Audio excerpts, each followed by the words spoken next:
वो black hoodie वाला लड़का कोई और नहीं बल्कि खुद जायन था। जायन अपनी उंगलियों से तस्वीर में बनी इनाया की मुस्कुराती हुई तस्वीर को सहलाने लगा। उसकी कठोर और खतरनाक आंखों में इस वक्त एक अजीब सी नमी और एक गहरा प्यार था जो उसने दुनिया से छिपा कर रखा था। तुम कितनी मासूम हो इनाया, तुम्हें तो याद भी नहीं होगा वो बारिश का दिन।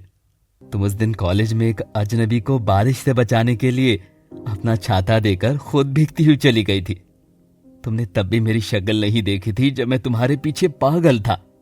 और आज जब तुम मुझे देख रही हो तो मुझे सिर्फ एक शैतान और एक दरिंदा समझती हो। जायन ने एक लंबी सांस ली और अपनी आंखें बंद कर ली।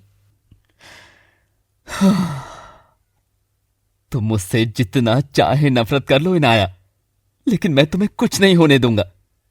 तुमने उस दिन मुझे बारिश से बचाया था ना, आज मैं तुम्हें इस दुनिया के हर तूफान से बचाऊंगा, चाहे इसके लिए मुझे तुम्हारी नजरों में हमेशा के लिए विलन ही क्यों ना बनना पड़े। सिकंदर हवेली में दोपहर के वक्त सन्नाटा छाया हुआ था। इनाया अपने कमरे में उदास बैठी थी। उसकी नजरें बार बार दीवार पर लगी घड़ी पर जा रही थी। आज जायन हवेली में नहीं था, वो किसी जरूरी मीटिंग के लिए बाहर गया था और यही वो मौका था जिसका इनाया और डॉक्टर रोहन को इंतजार था। तभी दरवाजे पर एक हल्की सी दस्तक हुई और रोहन अंदर दाखिल हुआ। हमेशा की तरह उसके चेहरे पर एक शांत सी मुस्कान थी। इनाया उसे देखते ही तेजी से उठ खड़ी हुई।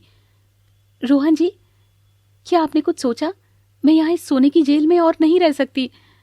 जायन सिकंदर किसी भी वक्त वापस आ सकता है। रोहन ने कमरे का दरवाजा अंदर से बंद किया और इनाया के करीब आकर धीमी आवाज में बोला, घबराइए मत इनाया जी, मैंने सब इंतजाम कर लिया है। आज रात ही हम इस हवेली से बाहर निकलेंगे। आज रात? लेकिन बाहर तो इतने सारे गार्ड्स हैं, हम पकड़े गए तो वो जायन हमें जिंदा नहीं छोड़ेगा। वो बहुत खतरनाक इंसान है। आप मुझ पर भरोसा करती हैं ना? मैंने गार्ड्स की रात की कॉफी में नींद की दवा मिलाने का प्लान बना लिया है। रात के ठीक 2 बजे आप हवेली के पिछले दरवाजे से बाहर आइएगा। वहां कोई सीसीटीवी कैमरा नहीं है। मैं वहां अपनी गाड़ी लेकर आपका इंतजार करूंगा। इनाया की आंखों में एक उम्मीद की चमक आ गई। उसे लगा जैसे रोहन कोई फरिश्ता है जो अपनी जान जोखिम में डालकर उसे शैतान माफिया से बचाने आया है। मैं ये एहसान जिंदगी भर नहीं भूलूंगी रोहन जी। आपने मेरे लिए इतना कुछ किया है। मुझे तो ये समझ नहीं आता कि दुनिया में जायन जैसे जालिम और पत्थर दिल लोग क्यों रहते हैं और आपके जैसे अच्छे इंसान उनके चंगुल में कैसे फंस जाते हैं। रोहन हल्का सा मुस्कुराया, लेकिन इस बार उसकी मुस्कान में कुछ अजीब सा था जिसे इनाया अपनी मासूमियत में पढ़ नहीं पाई। इनाया जी, बस आज रात का इंतजार कीजिए, फिर आपको जायन सिकंदर का यह खौफनाक चेहरा कभी नहीं देखना पड़ेगा। मैं चलता हूं, वरना किसी को शक हो जाएगा। रोहन वहां से चला गया। इनाया ने राहत की सांस ली और रात का इंतजार करने लगी। दूसरी तरफ मुंबई के एक सुनसान गोदाम में जायन अपने आदमियों के साथ मौजूद था। उसका चेहरा गुस्से से तमतमाया हुआ था और उसकी आंखें लाल थी। उसके सामने कुर्सी पर एक आदमी बंधा हुआ था जो पूरी तरह से कांप रहा था। मुझे सिर्फ एक नाम चाहिए, इनाया के असली पिता का कत्ल किसने किया था? अगर तूने आज सच नहीं उगला तो मैं तेरे शरीर की एक एक हड्डी तोड़कर कुत्तों को खिला दूंगा। नहीं पता जायन भाई, मेरा यकीन मानिए, मुझे सिर्फ इतना पता है कि वो कोई बहरूपिया था। वो हमेशा एक मासूम सा चेहरा बनाकर रहता था और खुद को किसी एनजीओ का वर्कर बताता था और वो मास्क पहनकर रहता था। जायन ने गुस्से में पास रखी एक लोहे की रॉड उठाई और पास रखे एक शीशे पर दे मारी। शीशा चकनाचूर हो गया।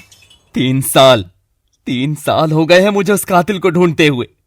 उसे एक आदमी की वजह से मेरी इनाया की हंसती खेलती जिंदगी उजड़ गई और उसे उस लालची सौतेले बाप के जुल्म सहने पड़े। जिस दिन वो कातिल मेरे हाथ लगा, मैं उसे मौत की वो सजा दूंगा कि जहन्नुम भी कांप उठेगा। तभी जायन का राइट हैंड मैन समीर भागता हुआ अंदर आया। उसके चेहरे पर हवाएं उड़ रही थी।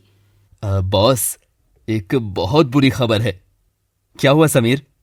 बॉस, वो जो एनजीओ वाला डॉक्टर रोहन है ना, मैंने उसकी पूरी हिस्ट्री चेक करवाई है। उसका असली नाम रोहन नहीं है बल्कि विक्रांत है। और सबसे बड़ी बात, वही इनाया जी के पिता का असली कातिल है बॉस। वो कोई डॉक्टर नहीं बल्कि एक बहुत बड़ा खूनी है। जायन के दिमाग में जैसे एक धमाका हुआ। उसे तुरंत इनाया का ख्याल आया। वो हवेली में उस कातिल के साथ अकेली थी। इनाया, समीर, गाड़ियां निकालो, अभी इसी वक्त हवेली चलो। अगर इनाया को एक खरोच भी आई तो मैं पूरे शहर को आग लगा दूंगा। जायन का काफिला तूफान की रफ्तार से हवेली की तरफ दौड़ पड़ा। रात के 2 बज चुके थे। हवेली में एकदम सन्नाटा था। इनाया का दिल जोरों से धड़क रहा था। उसने एक काले रंग का शॉल ओढ़ा और दबे पांव अपने कमरे से बाहर निकली। जैसे रोहन ने कहा था, हवेली के कॉरिडोर में खड़े गार्ड्स अपनी जगह पर बेहोश पड़े थे। इनाया को डर भी लग रहा था और आजादी की खुशी भी थी। वो किसी तरह छुपती छुपाती हवेली के पिछले दरवाजे तक पहुंची। दरवाजा हल्का सा खुला हुआ था और बाहर अंधेरे में एक गाड़ी खड़ी थी। रोहन गाड़ी के बाहर खड़ा उसका इंतजार कर रहा था। इनाया को देखते ही उसने जल्दी से गाड़ी का दरवाजा खोल दिया। जल्दी आइए इनाया जी, हमें जायन के आने से पहले यहाँ से बहुत दूर निकलना है। इनाया बिना कुछ सोचे समझे गाड़ी में बैठ गई और रोहन ने तेजी से गाड़ी स्टार्ट करके हवेली के पीछे के सुनसान रास्ते से निकाल ली। इनाया ने राहत की सांस लेते हुए कहा, थैंक गॉड, हम बच गए। आपने मेरी जान बचा ली रोहन जी। अब हम कहाँ जा रहे हैं? क्या आप मुझे मेरे किसी रिश्तेदार के घर छोड़ देंगे? रोहन, जो अब तक बड़ी खामोशी से गाड़ी चला रहा था, अचानक जोर जोर से हंसने लगा। उसकी हंसी इतनी भयानक और खौफनाक थी कि इनाया के शरीर में एक सिहरन दौड़ गई। क्या हुआ रोहन जी? आप ऐसे क्यों हंस रहे हैं? रोहन ने गाड़ी की रफ्तार और तेज कर दी और एक झटके में गाड़ी शहर के बाहर एक वीरान और डरावनी सी दिखने वाली पुरानी फैक्ट्री के सामने रोक दी। चारों तरफ खूब अंधेरा था और किसी इंसान का नामो निशान नहीं था। ये कौन सी जगह है रोहन जी? हम यहाँ क्यों रुके हैं? ये तो कोई सेफ जगह नहीं लग रही है। रोहन का चेहरा, जो अब तक एक सीधे साधे और मासूम डॉक्टर का था, अचानक एक खूंखार शैतान में बदल गया। उसे गाड़ी का सेंट्रल लॉक दबा दिया जिससे इनाया बाहर ना निकल सके। सेफ जगह? किसके लिए इनाया? तुम्हारे लिए या मेरे लिए? आप ये कैसी बातें कर रहे हैं? दरवाजा खोलिए प्लीज, मुझे बाहर जाना है, बाहर जाना है मुझे। रोहन ने अचानक इनाया के बालों को अपने हाथों में बहुत ही बेरहमी से जकड़ लिया। इनाया दर्द से चीख पड़ी। आह! चुप, एकदम चुप। बहुत शौक था ना तुझे उस जायंट सिकंदर की कैद से भागने का? तू सोच रही थी कि मैं कोई फरिश्ता हूं जो तुझे बचाने आया हूं। अरे बेवकूफ लड़की, तू तो सिर्फ एक मोहरा है, मोहरा। इनाया की आंखों से आंसुओं की धार बह निकली। उसे अपनी किस्मत पर यकीन नहीं हो रहा था। वो राहुल के इस बर्ताव से हैरान भी थी और उसे डर भी लग रहा था। मैंने आपका क्या बिगाड़ा है? आप कौन है? मेरा नाम रोहन नहीं, विक्रांत है और मैं वही इंसान हूँ जिसने तेरे असली बाप को मारा था। तेरी सारी जायदाद हड़पने के लिए मैंने ही तेरे सौतेले बाप से हाथ मिलाया था, समझी? इनाया की आंखें फटी की फटी रह गई। जिस इंसान को वो एक मसीहा मान रही थी, वो असल में उसके खुद के पिता का कातिल और एक खौफनाक दरिंदा था। वो जायन 3 साल से मुझे पागलों की तरह ढूंढ रहा था, क्योंकि वो तुझे उस कॉलेज के दिनों से बेइंतहा प्यार करता है।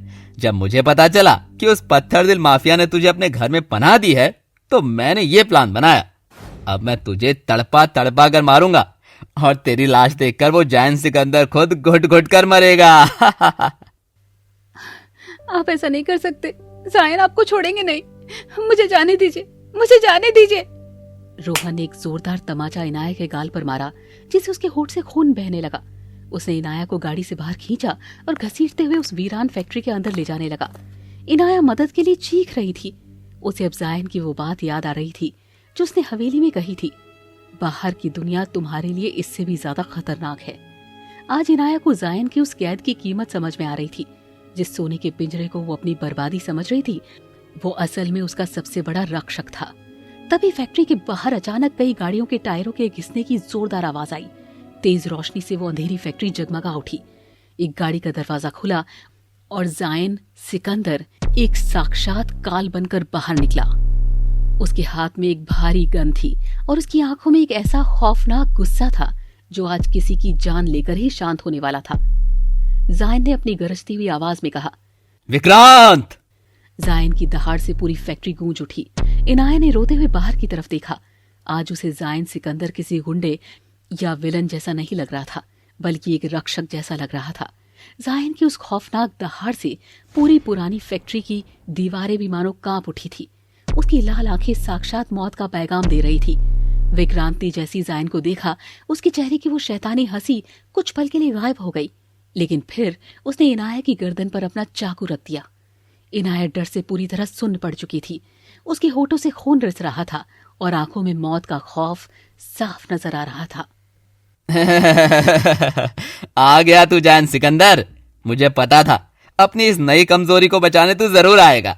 आज तेरी मौत इसी फैक्ट्री में होगी और तेरे सामने पहले मैं तेरी इस प्यारी नाया को तड़पा तड़पा कर मारूंगा। जायन ने अपनी भारी और लंबी गन विक्रांत की तरफ तान दी। उसके चेहरे पर एक अजीब सी शांति थी जो किसी बड़े तूफान के आने से पहले होती है। क्या विक्रांत इनाया को मार देगा या उससे पहले जायन विक्रांत को मार डालेगा? आपको क्या लगता है? कमेंट में जरूर बताएं। मैं राइटर नाज आपके कमेंट का वेट करूंगी। Thanks for watching.